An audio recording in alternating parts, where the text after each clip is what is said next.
Kaya ran through the manor as swiftly as her legs could carry her. Teysa still caught up quickly, moving with a speed that Kaya knew would cost her later. For Teysa to be running alongside the much younger, fitter planeswalker, she had to be drawing deep on her magical reserves. That sort of thing always came with a price. The pair came to a stop at a tall, ornate door, still closed despite the ring of servers and household servants standing outside of it. They looked uniformly relieved when they saw Teysa and Kaya charging down the hall. "Well?" Teysa demanded. "Why are you all just standing around?" "The door's locked, ma'am," said one of the servers. "Larissa's gone looking for the key." "How do you not know where the key is?" Seeing that Teysa's temper was hanging on by a thread, Kaya set a hand on her arm. "Easy," she said. "I don't need keys, not even in Karlov Manor." She got a flicker of something in Teysa's eyes and paused. "Unless this door is warded against ghosts?" "Much of the manor is, as a precaution," said Teysa. "You might be able to come up through the floor, but even that would be a questionable approach."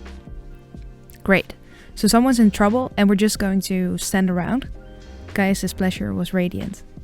And for once, Teysa had no answer to it. No one spoke. The seconds stretched into minutes, becoming intolerable. Teysa cast an uneasy glance at the door. The scream that had drawn them out had been loud and piercing. The sound of someone in genuine danger. And for all that, the locked room was silent now, without even a hint that someone was moving around inside. They were still standing there, waiting for Larissa to return, when Ezreem came galloping down the hall, the massive Archon easily filling all available space. His mount's long primary feathers swept household items and bric-a-brac off tables as he passed. "We heard the screams on the balcony," he said. "It took me a moment to find a door that could accommodate me. What has happened here?" "My apologies, Ezreem, for the disruption," said Teysa. "We're waiting for one of my servers to return with the key. If someone's hurt or a crime was committed here, waiting is not in our best interests," said Ezreem. He raised a foreleg, looking meaningfully from the door to Teysa as he waited for her acquiescence. Teysa didn't hesitate. She could always bill him later. "Break it," she said. 2 heavy blows and the door snapped off its hinges, breaking clean in 2 as it fell inward. Kaya rushed forward, faster than Teysa, now that the other woman wasn't using magic to speed up their steps. The servants hung back, waiting for the all clear, while Ezreem, who would dearly love to have accompanied her, if not for his size, paced in the hall outside. All of them heard Kaya's quickly cut-off gasp, followed by her frozen silence. Teysa couldn't allow the moment to linger. "Kaya?" she called. "Kaya, are you alright?" Kaya appeared in the doorway, face grayish with pallor. "I'm fine," she said. "Teysa, send someone to find Vannifar." Under other circumstances, Teysa might have reminded Kaya that she was no longer in charge. Allowing a former guild leader to give her orders could undermine her authority in a dangerous way. The look on Kaya's face stopped her cold. "All of you, go," she said, looking around at the servants. "Find me Vannifar or the Simic combine, and inform her that her presence is required. If she asks why, say only that I need to speak with her immediately." Kaya appeared satisfied with this. She turned, vanishing back into the room. Teysa sighed before nodding politely to Ezreem. "My apologies, Ezreem, but I don't think the room is large enough for you to join us." "I understand," Ezreem said, and looked to the remaining servants. "Find me one of my detectives. The agency should be represented here. I will wait and watch for signs of trouble." And with that, he sank to the floor, assuming a guard position. There could be no better security than an Archon. Teysa returned, taking a deep breath, and followed Kaya's path into the room. It was one of the many small sitting rooms scattered around Karlov Manor, intended for entertaining guests or conducting business negotiations. With the celebration making such gatherings impractical and unlikely, this one had been pressed into use as a cloakroom of sorts, filled with the coats and cloaks of the attendees. Kaya had just stopped inside, eyes locked on the pile of coats at the center of the floor. No, not the coats. What was arrayed atop the coats? Teysa stepped up next to her and froze, hand tightening on the handle of her cane until it looked like her fingers were about to break. Sagana of the Simic Combine was artfully arranged at the center of the pile. While there were signs of a struggle around the edges, there were none around her body. She was posed as prettily as a doll, her left hand raised to the level of her face, which was turned slightly to the side. If not for the fact that she so clearly wasn't breathing, it would have looked like she was posing for a portrait of herself in repose, fins and hair arranged to their best possible advantage. "She's dead," said Teysa needlessly, and Kaya nodded in silent agreement. There were no visible wounds or signs of foul play, but they were of the Orzhov. They knew death when it was presented to them. The coats around Sagana's body were a seeming mismatch, expensive fabrics and cheap linens overlapping with a carelessness that looked almost strange, given the precision of Sagana's posing. Kaya took a step back, not averting her eyes. Sagana had died alone, with only time for a single scream. She deserved to be witnessed now. From her new angle, Kaya saw the edges of the flower petal protruding between Sagana's fingers. Frowning, Kaya stepped closer again, bending to see. "What is it?" asked Teysa, voice sharp with worry. "A flower," said Kaya, bending further down. "A black iris. Did you use black irises in any of the floral arrangements downstairs?" If Sagana had grabbed a hold of a bouquet as she was falling, maybe that could tell them where she'd been killed. But no. The scream had come from this room. This small, unremarkable, locked room. There hadn't been time for Sagana to be killed elsewhere in the manor and then moved, especially not with the way she'd been arranged. Kaya realized how foolish her question was, even before she saw Teysa shaking her head. "I tried to avoid arrangements that would strike posts outside the guild as funeral or remind them of the Golgari in any way," said Teysa. "It meant I lost one of her signature colors, but it was worth that for the reaction to the decor. No lilies, no black irises, no mourner's stars." "Well, Sagana found one somewhere." Kaya straightened and was preparing to say more when a commotion from the hall caught her attention. "That will be Venivar," she said, and turned, leaving Teysa alone with the corpse as she walked away. Kaya stepped into the hall, where she found not Venivar, but a cluster of agency detectives and Ezreem. The Archon was standing, wings half-mantled, as he glared at Aurelia. Aurelia saw Kaya and turned away from him, waving one hand in dismissive gesture. "There you are," she said. "Venivar is coming and Ezreem's people are locking down the building. They say Teysa has forbidden anyone to leave the manor grounds. Something has happened." "Yes," said Kaya. There was no point in lying. It was inappropriate not to summon the ranking legionnaire immediately. Teysa, stepping up beside Kaya, lifted an eyebrow. Kaya glanced at her. The expected explosion, however, did not materialize. "I've been encouraging the house staff to show initiative," said Teysa. "I will have to find out who looked at the situation and correctly intuited a lockdown as my next order. They deserve a bonus for their excellent predictive skills and a scolding for their arrogance." "So there is a reason to lock down the building?" asked Aurelia. "My people are helping with the lockdown, but they," she waved a dismissive hand at Ezreem and the detectives, "have no business being involved. They need to let the professionals handle whatever is happening." "What is happening, Teysa?"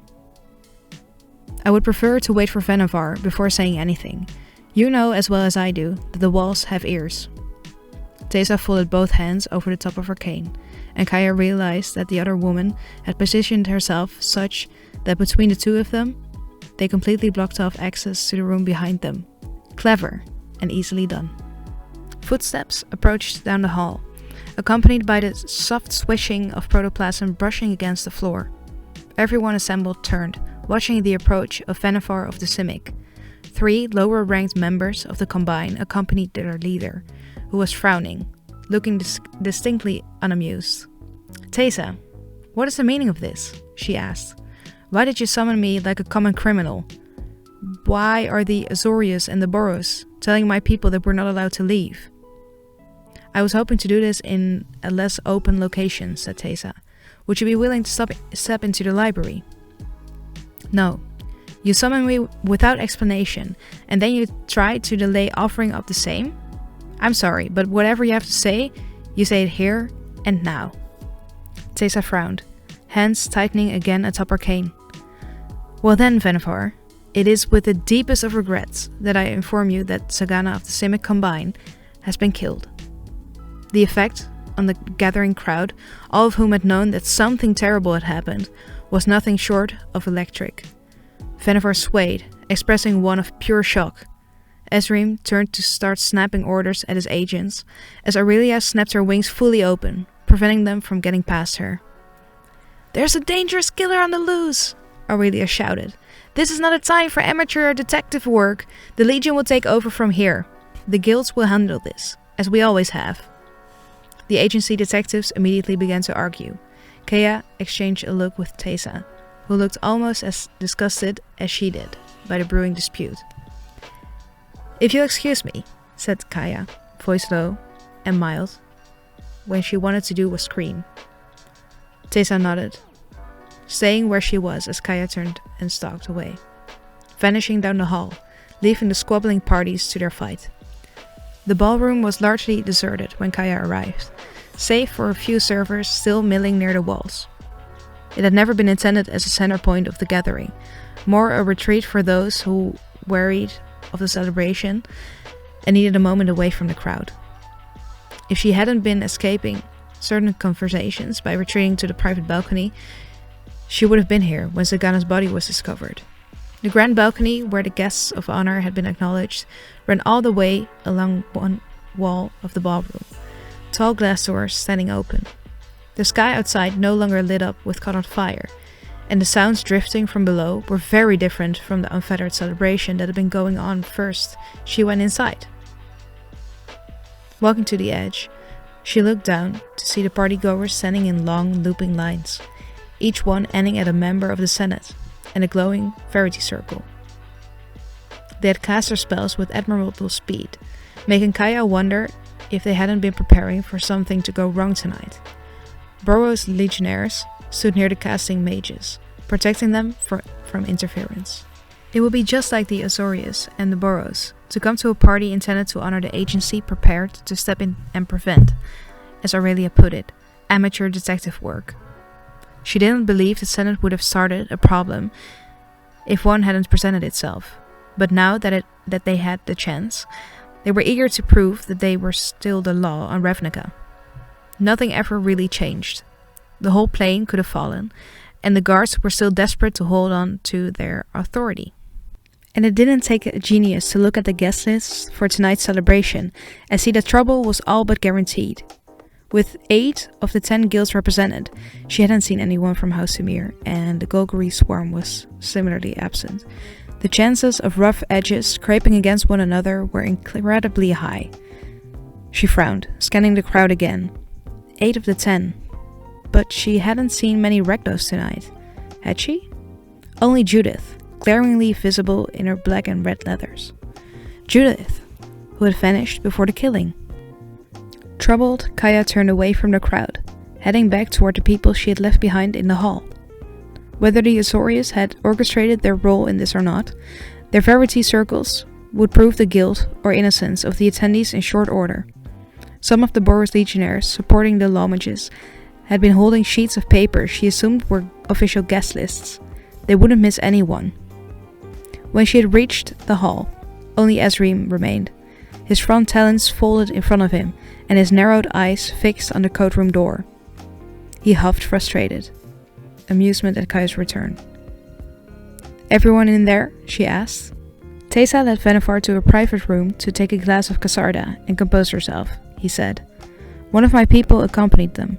To be sure, they are never left alone. The other servants have gone to assist with securing the property and rounding up the guests for questioning. My people are investigating the scene. I will let you know what's going on," Kaya said, and slipped into the room. Barrier wards had been deployed inside the scene, forming lines of protective magic impenetrable to anyone but an authorized investigator. The agency detectives, who were already inside, were clustered into one corner, all of them looking frustrated and annoyed. Kellen was virtually vibrating with a desire to help the various Azorius members as they tore the room apart, searching every crack and crevice for clues of what had happened there. Kaya winced. Tessa was going to kill them all for what they'd done to her wallpaper. Only Sagana's corpse, still in orchestrated repose on her bed of coats, remained untouched, the black iris caged in her palm, her hair spread out around her like a fanned-out fin. "While your willingness to help is appreciated, we don't need Orzhov's assistance," said Aurelia, snapping Kaya out of her brief study of the corpse. "We will find the killer. I saw the verity circles lighting up in the courtyard below," said Kaya. With that sort of speed and efficiency, it might seem like the Azorius were planning for trouble. A party at Karlov Manor, with all the guilds invited to celebrate the agency and the Planeswalker. Aurelia's lip curled. The invitations might as well have said, "Trouble guaranteed." Guilds Azorius and Boros both came ready for something to need our attentions. A woman with the Azorius crest on her sleeve pushed past Kaya to Aurelia, bowing her head as she waited for acknowledgement from her superior. "What is it?" asked Aurelia. "War leader.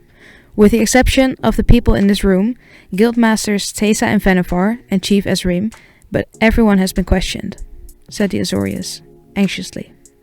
"Even Grand Arbiter Lavinia has allowed herself to be interrogated.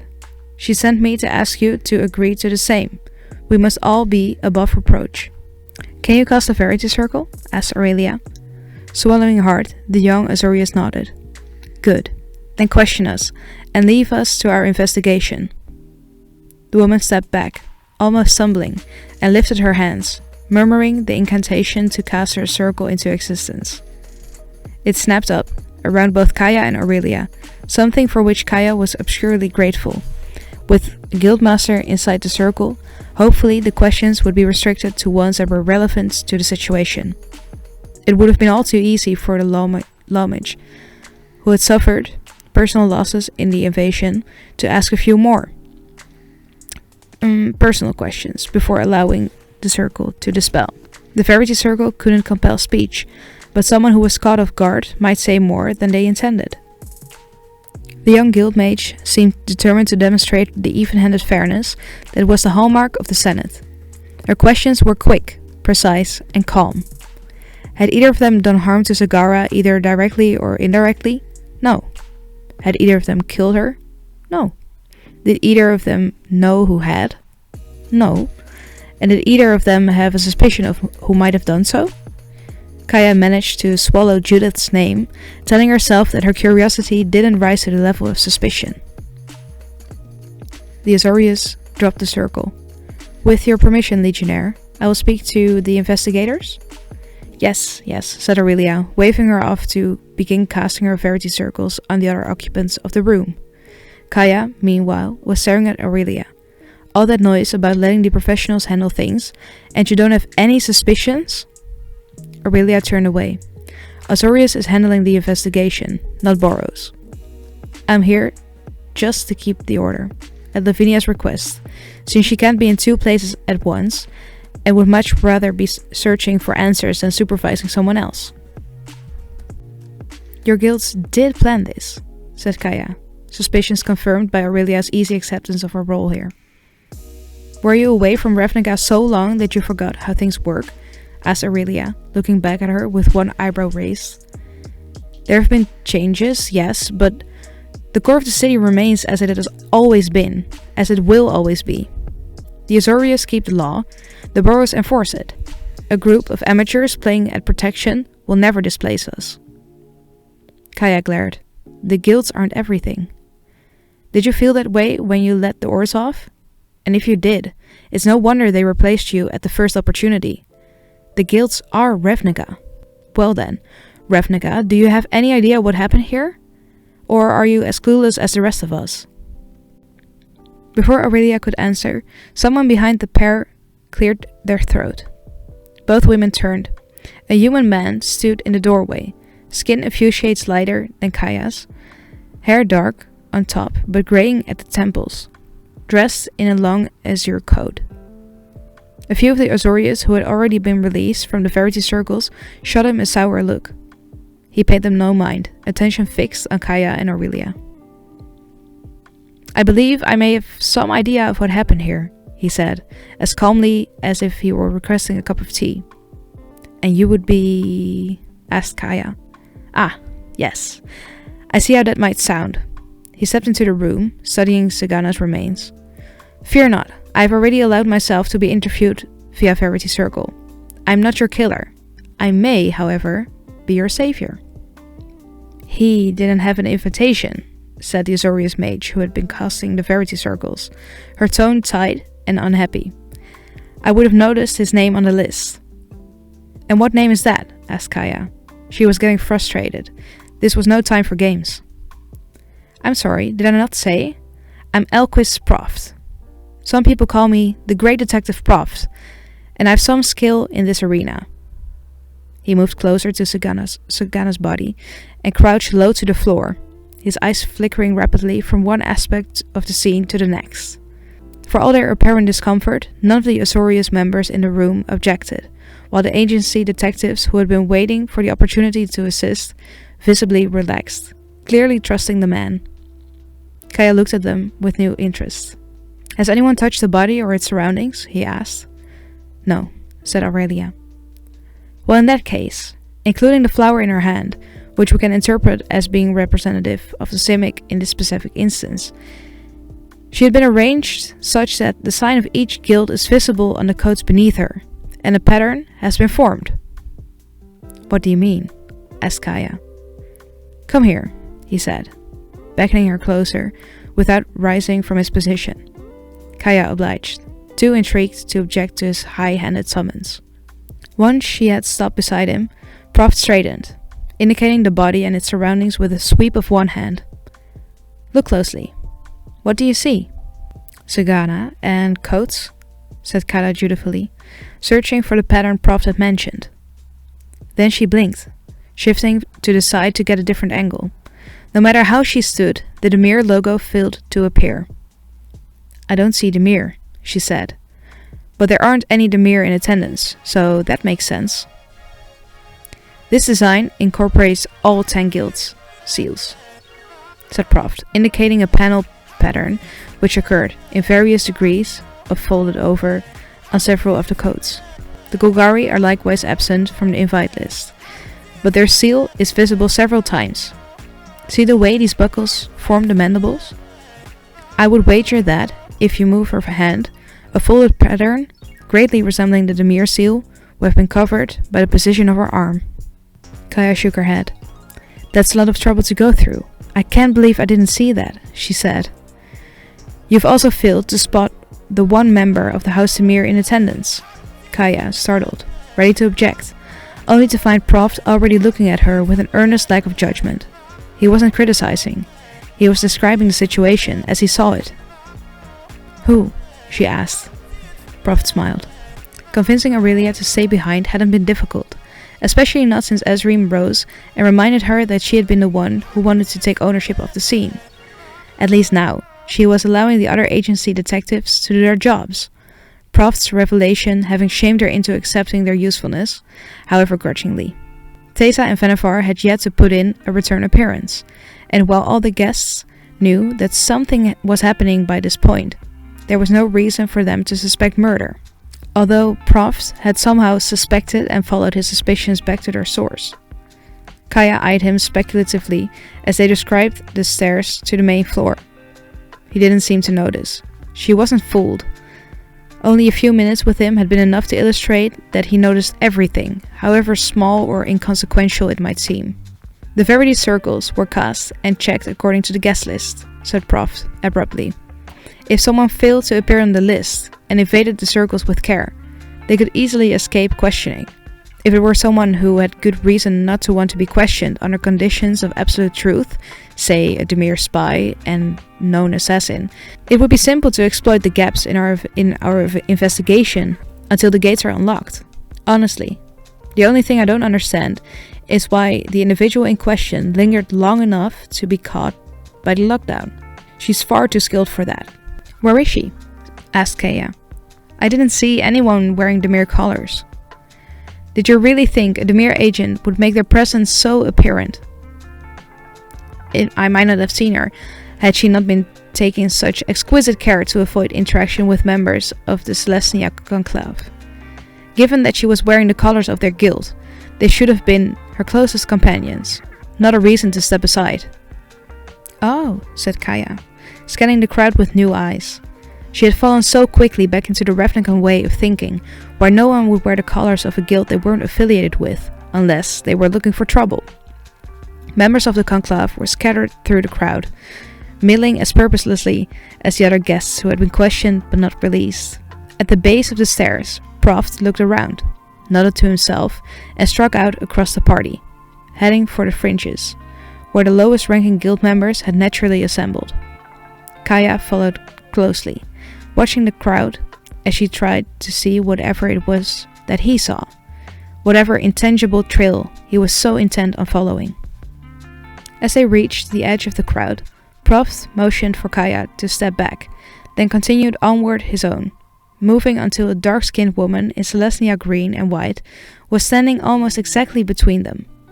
Her gown was perfectly tailored, fitted precisely to her form, and a beautiful exemplar of the season's fashions. There was no reason for her to have caught anyone's eye apart from admiration or envy. No reason, save for a lack of any guild logo visible on her person. It was a jarring omission, given the precision of the rest of her attire. Makes sense, Kaya thought.